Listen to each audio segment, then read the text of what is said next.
You know, there's a reason people call the avocado nature's butter. It's creamy, it's delicious, and unlike the butter in your fridge, this one actually loves your heart back. If you've been looking for one simple change to feel a little better every morning, you might find the answer right in the produce aisle. First, let's talk about your heart. Avocados are packed with the kind of healthy fats that help keep your cholesterol in check. And here's a surprise. They actually have more potassium than a banana. That's the fuel your muscles need to keep you moving, whether you're gardening, walking the dog, or playing with the grandkids.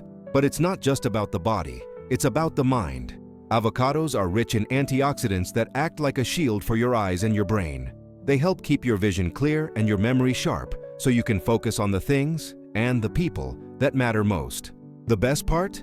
You don't need a complicated recipe. Scoop it onto your morning toast, slice it into a sandwich, or just add a little salt and pepper for a snack. It's soft, easy to eat, and it keeps you feeling full and satisfied throughout the day. Health doesn't have to be hard. Sometimes it's as simple as choosing the right fruit. Why not pick up an avocado today? Your heart and your family will thank you for it.